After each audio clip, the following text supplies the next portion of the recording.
setelah dia tahlul, mencukur rambut sampai licin kepalanya, maka dia bebas daripada segala-galanya kecuali bersatu suami isteri. Sebab itu dikatakan tahallul awal. Tahallul awal.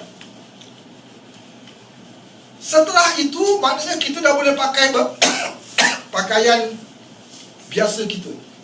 Nak pakai gengsi macam mana, macam mus pun boleh juga. Terserahlah. Kita pergi ke Mekah untuk melakukan tawaf ifadah. Tawaf ifadah ini dinamakan tawaf haji. Tawaf haji atau tawaf ifadah. Selesai kita melaksanakan tawaf ifadah, itu semua tanggal 10 Zulhijjah. Just remember, daripada waktu duha kita lontar jamrah. I do not know how long it will take. Kalau orang ramai, kita terpusu-pusu kan, ramai kan. Setelah itu kita sembelih hadiu. Setelah itu kita tahallul. Kemudian kita pergi ke Mekah melakukan tawaf ifadah atau tawaf haji. Selesai tawaf haji atau tawaf ifadah kita, barulah kita bebas dari segala-galanya. Apa itu? Tahallul akhir. Tadi tahallul awal kan, ini tahallul akhir. Okey? Dan kemudian kita kembali ke Mina untuk bermalam di Mina 3 malam. Barangkali daripada Mekah itu kita lakukan tawaf ifadah, it will take a very long time. Perjalanan daripada Mina setelah melontar jamrah, setelah hadiu, setelah kita tahallul, itu makan waktu yang panjang. Sebab manusia ramai, bukan main lagi. Nak naik teksi pun agaknya, teksi pun slow-slow, pelan-pelan jalannya. So, don't expect sampai di Mekah awal, barangkali lambat. Kemudian di Mekah juga kita akan tersedar. Kalau kita expect nak kembali ke Mina sebelum maghrib ke sebelum isyak ke, kadang-kadang sampai pukul 2-3 pagi baru sampai di Mina kembali. Saya pernah experience sampai dekat pukul 4 pagi baru sampai di Mina. Now that, daripada Mekah untuk kembali ke Mina, kalau sudah masuk waktu maghrib, itu sudah tanggal berapa? 11 Zulhijjah. Okay. Now 11 Zulhijjah, 12 Zulhijjah, 13 Zulhijjah, ini semua dinamakan hari-hari tasyrik. Okay. Hari-hari tasyrik. Kita harus bermalam di Mina 3 malam ini. Kalau siang hari nak merayap-merayaplah.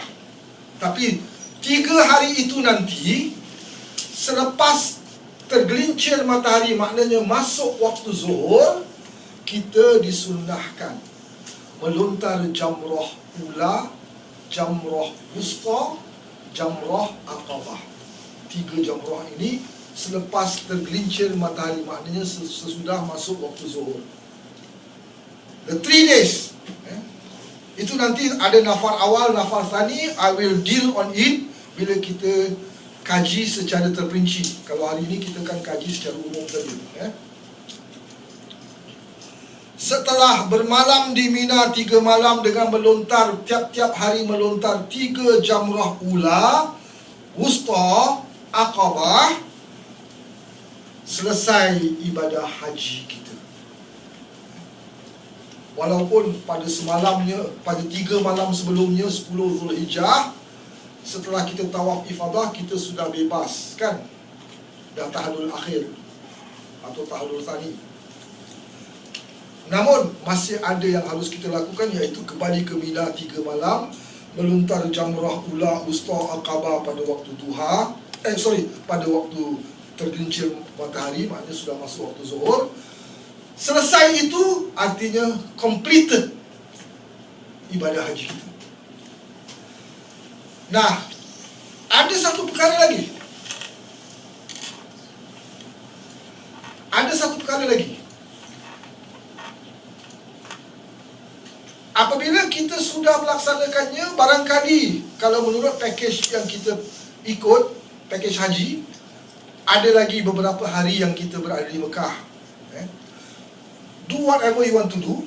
Tapi apabila sudah sampai waktunya kita nak meninggalkan Mekah, kita harus melaksanakan tawaf wida, tawaf perpisahan. Now, tawaf perpisahan ini berlaku bagi orang yang melaksanakan ibadah haji maupun umrah. Artinya, kalau kita concentrate on umrah, setelah kita ihram, tawaf, sa'i, tahallul, and then we have a few more days dekat Mekah, silakan. Nak ulang alik ke Masjidil Haram untuk beribadah, silakan. Nak ulang alik ke shopping, silakan. Apa-apa nak buat, silakan. Tapi bila kita nak tinggalkan Mekah, pergi ke Madinah, in our case we'll go to Madinah pula, maka sebelum itu kita harus melaksanakan tawaf wada atau tawaf wida, tawaf perpisahan. Tawaf perpisahan ini, tawaf wida ini bukan merupakan rukun haji atau umrah.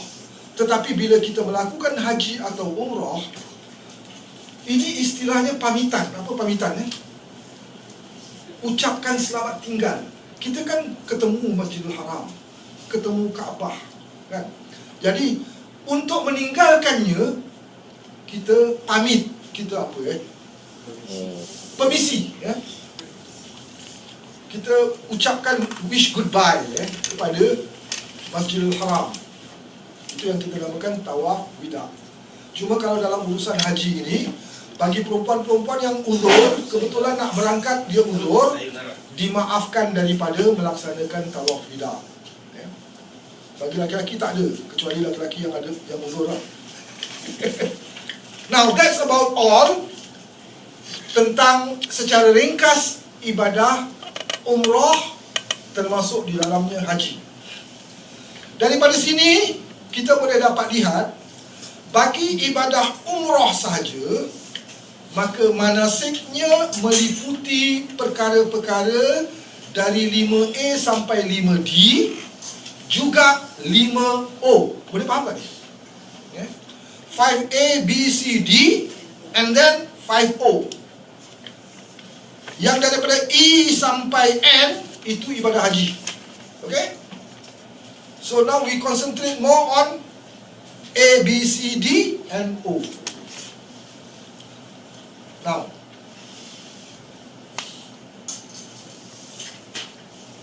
nantinya manasik haji tamattu atau manasik umrah, sebab haji tamattu ini kita mulaikan dengan umrah, secara lengkap dan terperinci akan dibahaskan. I don't know whether we can bahas today. I don't think so.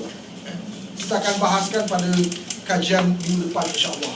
Cuma untuk hari ini saya ingin kita buka rajah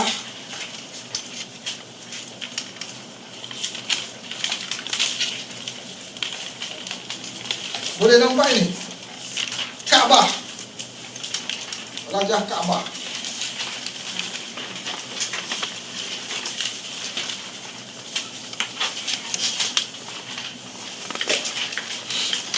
For us, untuk kita melakukan umrah, our concentration will be on Kaabah itself.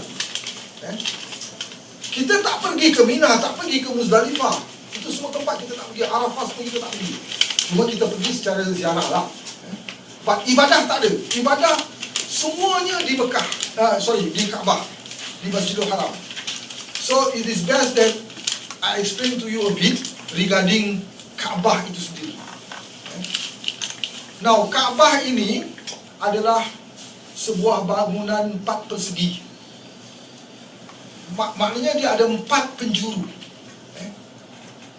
4 rukun, 4 penjuru. Kita akan mulaikan daripada Hajar Aswad. Nampak tak Hajar Aswad? Yang bulat itu itu Hajar Aswad. Hajar Aswad itu apa? Batu hitam.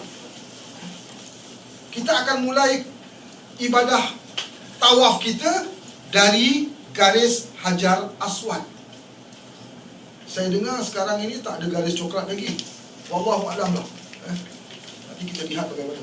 Cuma kita harus bermula ketika sampai di garis Hajar Aswad.